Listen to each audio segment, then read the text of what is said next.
The hit summer movie Sound of Freedom is now taking off internationally, but it is not without its issues. Here we go.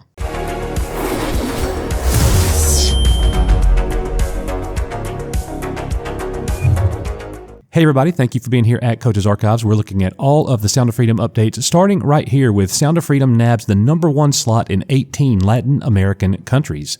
The summer's indie sensation scores big in Mexico, Peru, Ecuador, and more. And this comes as no surprise to us, guys. So many people internationally was dying to get this movie. Obviously, when you're talking about human transportation, especially in Central and Latin American countries where things like this unfortunately take place. So you can see the list here of countries that it is now sitting currently one in. The film scored 18 #1 slots across Latin America over the weekend, according to Angel Studios, and here they are: Mexico, Guatemala, Honduras, El Salvador, Nicaragua, Costa Rica, Panama, Colombia, Venezuela, Ecuador, Peru, Bolivia, Belize, Paraguay, Chile, Uruguay, Argentina, and the Dominican Republic.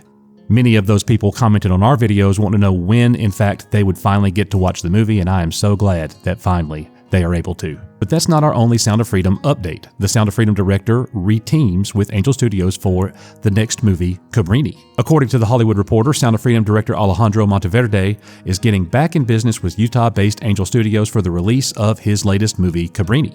Angel Studios, which found box office gold with Sound of Freedom and prides itself on working outside of the Hollywood studio system, will release Cabrini in theaters on March 8th, 2024. The drama portrays Francesca Cabrini, a poor Italian immigrant in New York City who overcame the odds to become a major entrepreneur in the 19th century. Francesca Cabrini is one of the most inspiring and influential figures in modern history, and yet few know her story. Faced with seemingly unsurmountable life obstacles, Cabrini chose instead to focus on how she could change the status quo in her time, and her impact on the world is still felt today. And that is all according to Liz Ellis, the COO of Angel Studios. In a headline from September the 6th, the Washington Examiner posted that the U.S. Southern Command canceled the Sound of Freedom screenings at their headquarters. They report that 2 screenings of the Sound of Freedom at the military U.S. Southern Command headquarters were canceled. Despite raking in over a reported $200 million, the film, which features a heavy Christian narrative, has been subjected to efforts to delegitimize it as an extremist propaganda linked to the Q theory. Critics echoing such a narrative have suggested that a screening of the film at the Southcom headquarters would infringe on the military's apolitical nature and toe the line on the separation between church and state, according to a report. Sonetta Slaughter said, "What is the idea and the ideology behind putting this on a military installation? Is this some form of indoctrination into an ideology of extremism?" Slaughter is a human trafficking and exploitation consultant. Monteverde's Sound of Freedom movie was to be shown in support of Southcom's mission to promote respect for human rights and combating transportation in persons in Central and South America and the Caribbean. Southcom issued a statement that said the showing of this film does not imply or constitute endorsement by the U.S. Army nor Southcom. But following the announcement that the screenings had been canned, Southcom said that the action had been taken to prevent the appearance of copyright infringement. There are other reports saying that it's not copyright infringement, it's because of the backlash of the film and the attack of the film. If Monteverde and Angel Studios are okay with Southcom featuring the film, then how is this copyright infringement? It's not. And the latest attack on the film itself, coming again from the Rolling Stone, who infamously attacked everything about the film that they possibly could. And ironically enough, this article is written by the exact same individual who has been attacking it. He says anti-transportation group that inspired Sound of Freedom dodges questions about why the founder left.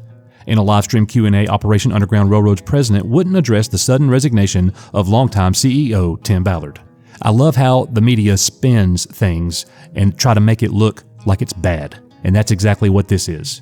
Maybe the CEO didn't want to chime in on Tim Ballard's business. Maybe he didn't want to give the specific details.